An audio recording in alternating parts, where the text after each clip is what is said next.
you all for joining. I want to start this session with a little exercise. And I want to show you how easy it can be to manipulate the human mind once you know how. So I want you all to stand up, please. Yeah? Okay. Put your hands out like this. Okay, clap once. Okay, very good. Reverse them. And now do exactly as I do. So half the audience has the left hand up, half the audience has the right hand up. Put your left hand up. Yeah. Okay, now you put them over each other and interlock them. Now the important part is your left thumb should be on top. Are people still struggling here? Okay, left thumb up. Okay, put your index fingers out. Okay. Now, if I wasn't be able to deceive you, you would all be able to do this.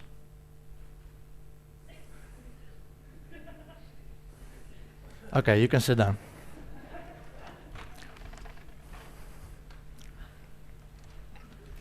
You don't need to stand up anymore during this session, so. Okay, persuasion. This is a nice definition of it, an attempt to change attitudes, behavior, or both without using coercion or deception. So we're not making people do something they don't want to do.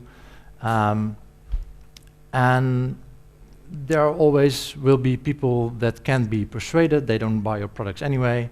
There will be a group of people that will buy anything from you, how crappy your website is. But there's a large group in between that can be persuaded, so that's what we're talking about today. And if you compare it with usability, usability is about removing friction on your website, and persuasion psychology can be used to increase motivation. Let's start with a little story. When you're walking in a street, there's probably someone walking up to you at some point, asking you for money, directly or indirectly, but they want to sell you a newspaper or a donation or food, whatever. Someone will walk up to you. Some time ago, I was in San Francisco, where I got the award for Magento Community Builder from John Donow, eBay CEO on the right. Has nothing to do with the presentation, you just want to show off.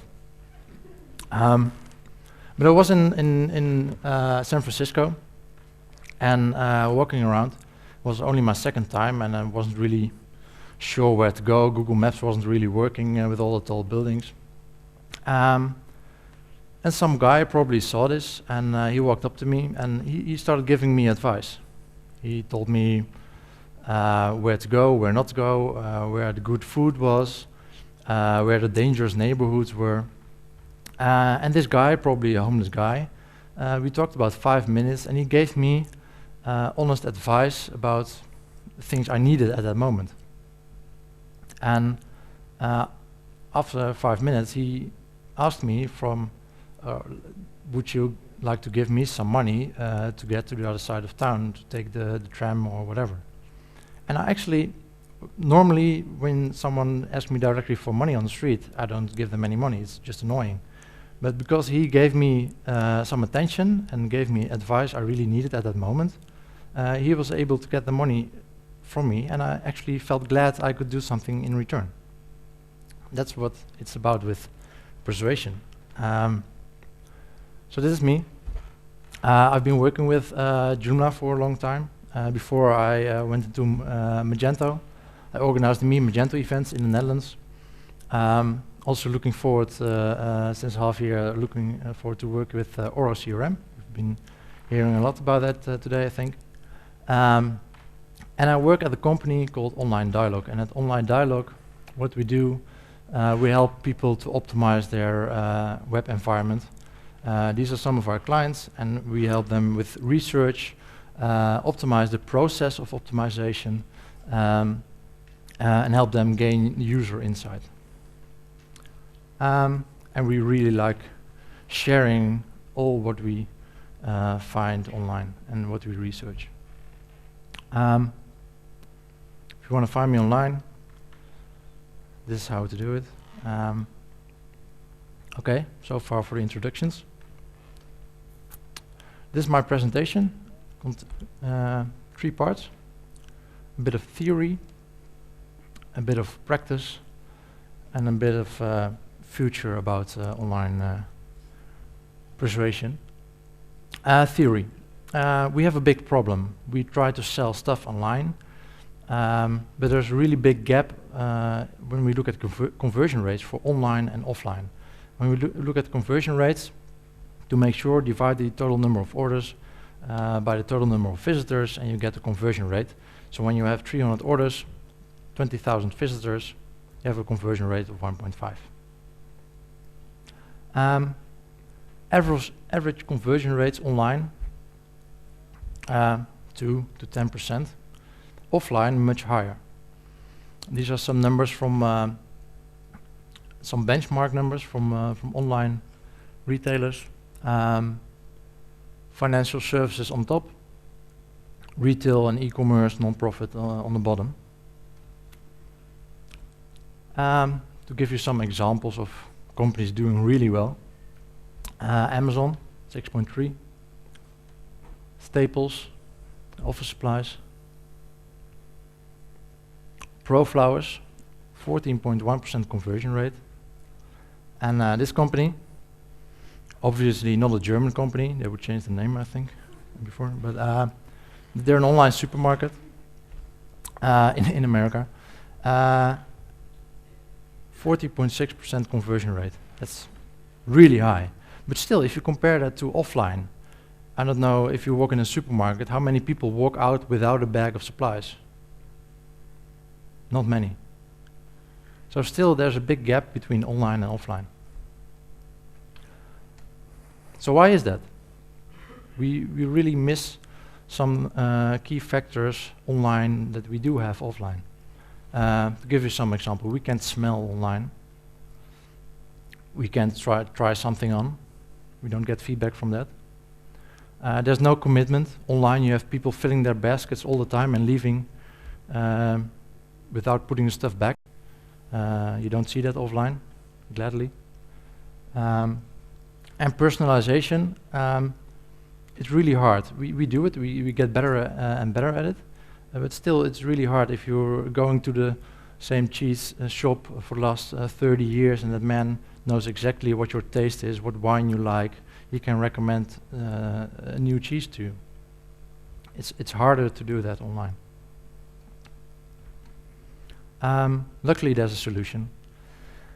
Sorry, it's an old picture, but our decisions that we make daily are mostly unconscious, gladly. You would turn crazy if you have to make a conscious decision with everything you do. There is actually people that have brain lesions that have to make conscious decisions about everything. It turns them insane, that they're unable to function. So we make automated decisions all the time. To give you some examples, when something is expensive, we assume it's of good quality. If someone's wearing a white coat, he's probably telling the truth, probably a doctor.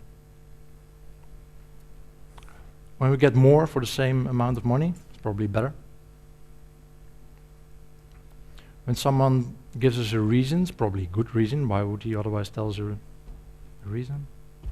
When we put something on eBay, we polish it to make it look new. When something is beautiful, we assume it's user-friendly. And when we don't know something that well, it's a bit creepy. And the other way around, when something is familiar, we feel safe. So we have these automated thoughts and actions. And like I said, it's really a good thing. We don't have the time and the knowledge to make informed decisions about everything. And we call this heuristics. Difficult word, you can forget about it. It's the same as intuition or common sense or rule of thumb. But although these heuristics, most of the times they work, but sometimes they don't. and then they lead to a cognitive bias or a prejudice. And most of them, we're not really aware that we have them. And that's the tricky thing about it. So let's try. The availability heuristic is about how easy it is to recall something. These are somewhat uncomfortable situations. Upper left stands for all the people that died in a terrorist act all over the world. Upper right, airplane crashes. Bottom left, any casualties from a natural disaster worldwide. And on the bottom right, there's a swimming pool. Now, if I would ask you which picture doesn't belong here, I make the assumption that probably all of you would say the swimming pool.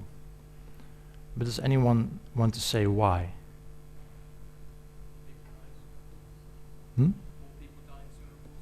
Exactly.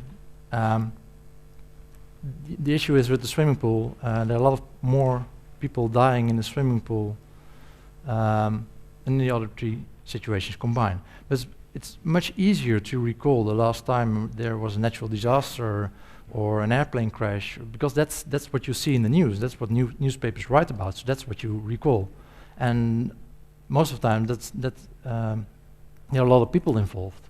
When someone dies in a swimming pool, unless it's of course your family, but it doesn't get into the newspaper because it happens so often. But because of that, we have this cognitive bias, thinking the other situations are much worse than the swimming pool.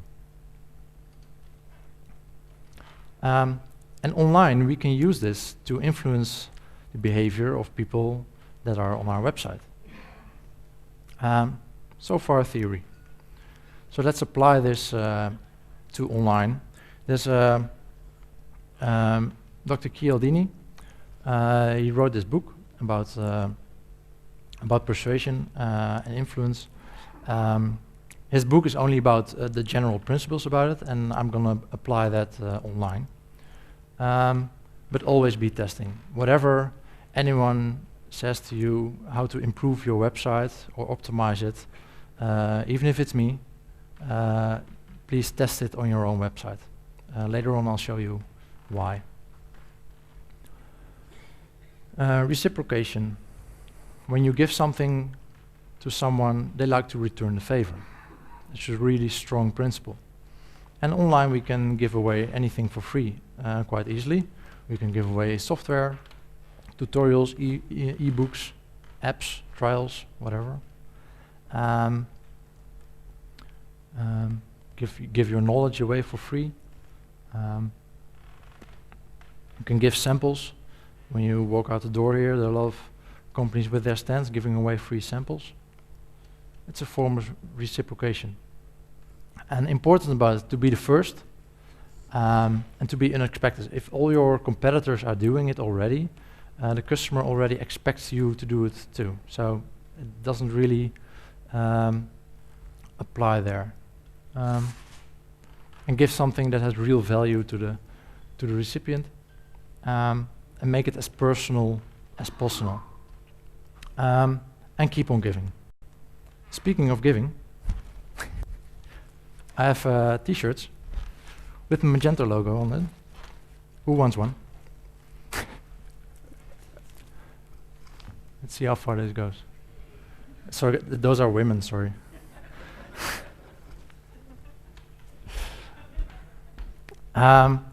So next one. Give something away for free. Number 2, commitment and consistency. We like to be seen, at least, as being consistent to our colleagues, to our family. When we buy when we buy Coke today, we probably won't buy Pepsi tomorrow. We're really consistent people. Some people don't care, but most people this applies to. For instance, you can give away a free trial. People start using it, and then you're committed into using it. When you get to the point where you have to pay for it, you're already used to it, and you'll just start paying for it. It's much easier. It's also what Magento does with the Go and Enterprise version.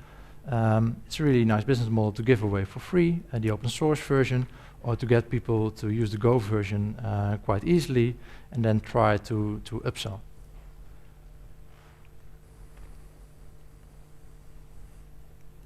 Social proof. Social proof is showing your customers what others are doing. So you can do this by quantity, the exact person or company that you're working for, or quality. You can show reviews, you can show the number of followers you have. This is from the Magento forum. Show how many people are online, how many people are using it. Almost 1.5 million people registered already. It's amazing. Show how others are profiting from your software. Who is using your software? Who are your clients? Example from Amazon, what other customers are doing when looking at this product. Showing testimonials. And like I said, always be testing. We tested social proof. We did this with a bank. And that bank, they have several products. They have mortgages, they have loans, they have savings products. We thought, well, let's test social proof. Let's add some social proof. So what we did is add to the products. In the past month, so many customers bought this product. We showed that on the page.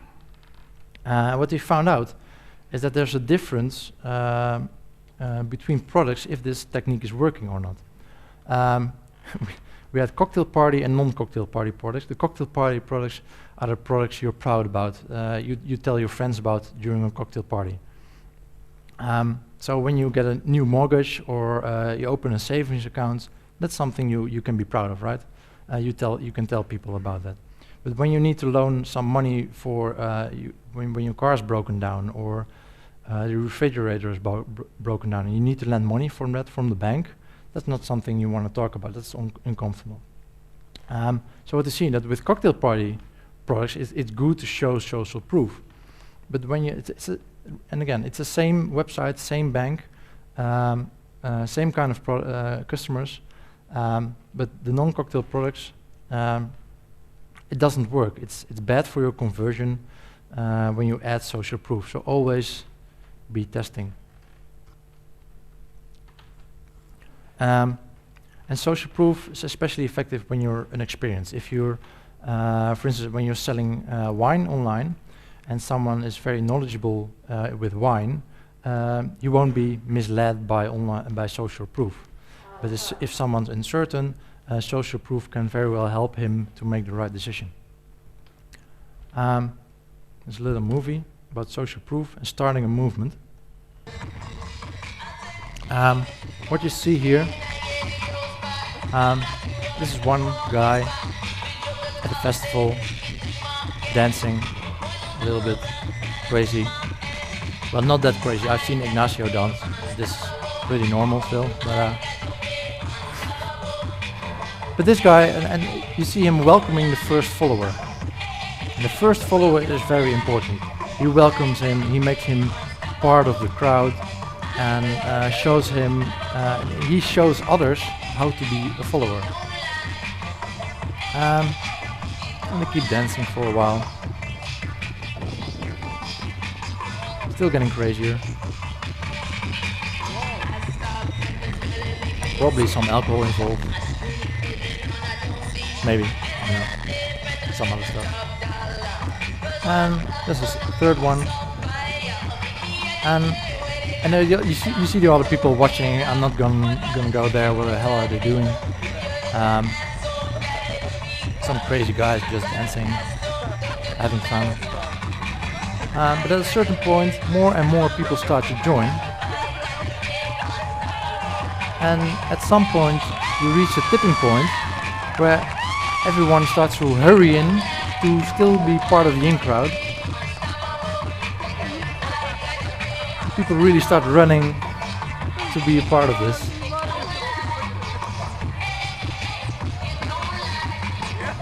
That's the power of social proof. Show what you're doing, and then you can start a movement.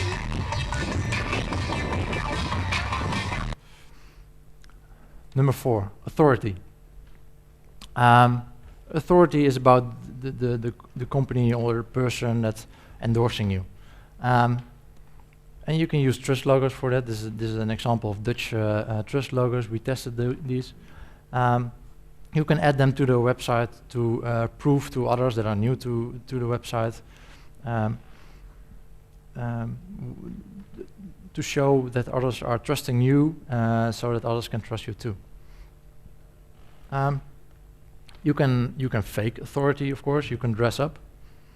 But like I said, a white coat really helps.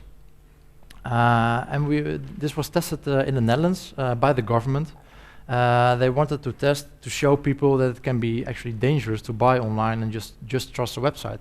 So they created a website, a medical site, and they sell all kind of stuff on there that pills and stuff you put in your body, and all kind of online persuasion techniques were involved here. Of course, the guy in the white coat.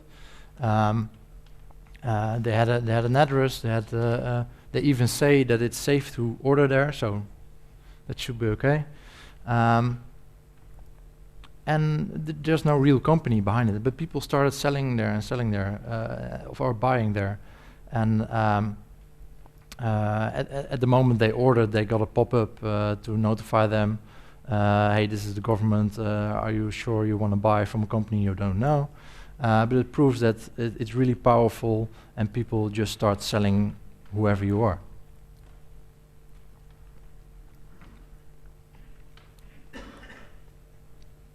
Liking principle is that, well, people like to do business with friends, even if that's not the best way to go, maybe, but they still want to do that.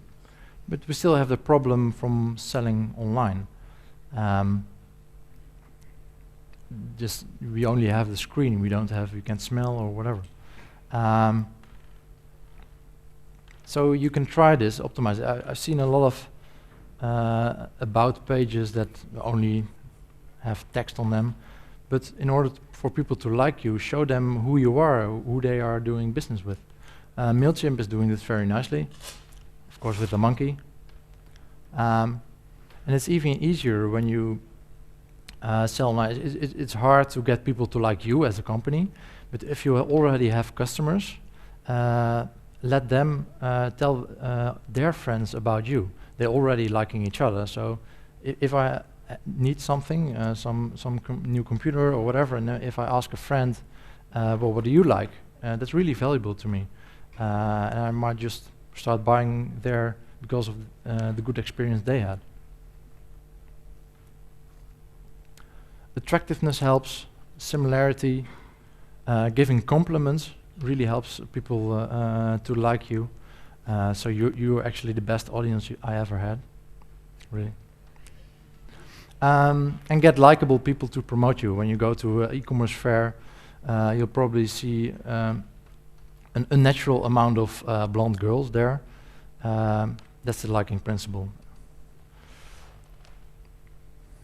Okay, one more to go. When something is scarce, we want to have it even more. So we have Groupon, only 20 available. That really gets people ticking. I also work for a company that's auctioning hotel rooms online, and when there's a timer, and until the timer hits 10 seconds to go, there's not much going on. But in the last 10 seconds, people really go crazy and keep bidding on it.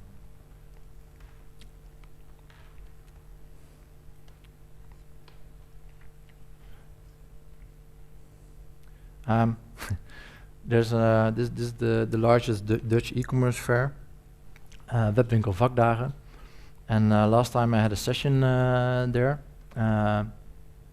and the year before. And normally these sessions have around 20, maybe 30 people. There are a lot of sessions during those days. So we thought, well, let's try a different approach. Let's try to make it a closed session. People have to subscribe to that session before they enter. So normally 20 to 30 people. And now people had to subscribe to it. We let anyone in anyway, but it really helped. The room was packed.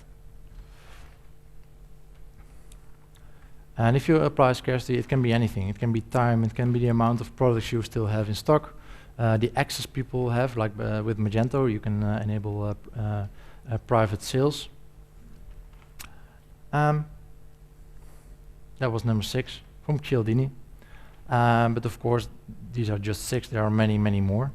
I want to show you some of them. Let's see how many minutes I got left. Okay, just a few. Perceptual contrast and framing. When you're selling wine online or offline, doesn't matter, and you're not really familiar with wine, then when you see this, these are your options. Most people think, well, I'm going to this party, I want a wine. I'm not going to buy the $8 wine. Don't want to be seen as the cheap guy. But $20, that's a bit too much. It's not that good a friend of me. So I'll buy the $13 wine. Okay, so if I sell those wines, all I have to do is add another wine. I add a $45 wine. And people go to the same principle. They say, I don't want to buy the $8 wine. I'm not that cheap. I'm not going to buy the $45 wine. That's too much. And most people, in this case, who buy the $20 wine. It's the same wine. The Economist, what they did online, they sell newspaper magazines, and they have a web subscription, and print subscription, and a combined subscription. And these are the prices, and these are the conversion rates. No one's buying the print subscription. It's not really a great option, right? You can get print and web for the same price, so why would you buy it? So they thought at The Economist, well, if no one's buying it, you might as well remove it. Not a good thing. So showing an option that's not that desirable makes the other options even more desirable. So that's where they can influence the choices people make. The power of because, like I said before, it's really powerful to add a reason why people should buy from you. This is an experiment. A student goes to the front of a very large row from a copier, and he asks the first person a question. May I use the copier?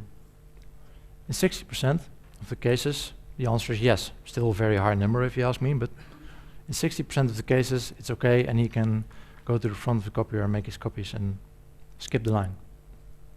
Second question, may I use the copier because I'm in a rush? That's a valid reason why you should skip the line.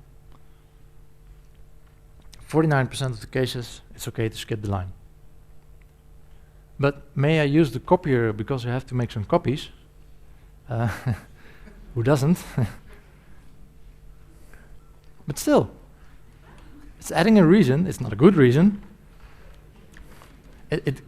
Adding a good reason gives you a 1 percentage point advantage. But yeah, giving a reason, no matter how bad, people want to, if people buying from you, they want to explain to themselves or to their partner at home why they bought from you. So give them a reason. Okay, I'm gonna skip to some of the options because of time. The sessions are online, so you can look at them anyway. But one I want to show you is the wheel of persuasion. Colleagues of mine at Online Dialogue, they're mapping all the persuasion techniques. Like we said, Cialdini highlighted 6. Well, if you can see here, there are many more. And you can subscribe to the wheelofpersuasion.com. It's still in beta phase, but it's an online tool to help you to the right tool for the right job. Okay. Future. It's only a small part. E-commerce in the next year, more and more behavioral targeting and profiling. like I said, you should always be testing, and that's also because many people have different needs.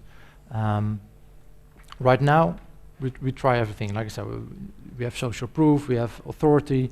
We just apply that to the complete website and the complete set of customers we have. But that gives a problem. Not everyone is the same. So more and more we go to dynamic websites tuned to a specific audience. This is you can do it one-on-one. That's quite difficult. But then I think Neil will be talking about that. But this is a way in between to segment customers in certain groups. And then you get a website. When a different customer is looking at your website, he gets a different experience. And it's already possible with Magento. Customer segmentation, visitor segmentation, really powerful tools already built into Magento, and a lot of extensions that can also help you do this with the community and community version. These are some of the tools that can help you doing this, getting more and more behavioral targeting. And I think Neil, previously from Predictive Intent, now Email Vision, you'll be in a session after me, talking about personalization. Okay, that's about it. I want to say one last thing. If you're looking at a persuasion, make sure to prioritize your website. Technology-wise and functionality-wise, it should be a decent website. It should have decent usability, or else it doesn't make sense to try to apply persuasion.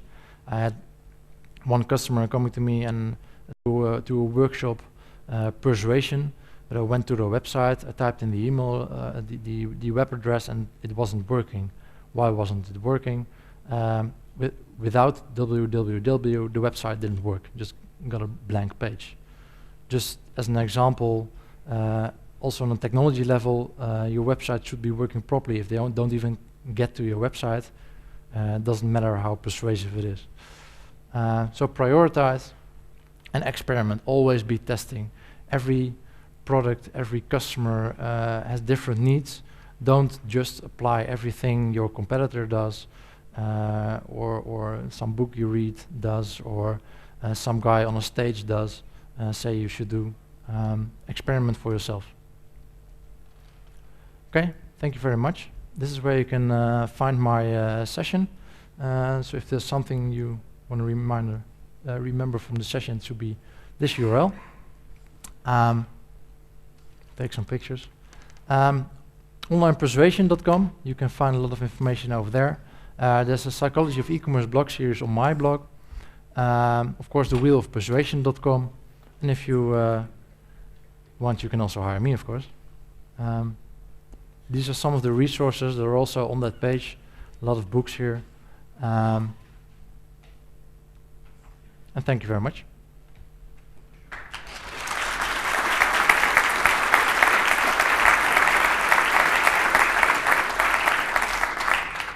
So, thank you, Guido. There are any questions in the audience to Guido? Not everyone at once. No, so we switch to the... I'll be outside, so if anyone has any questions, meet me there.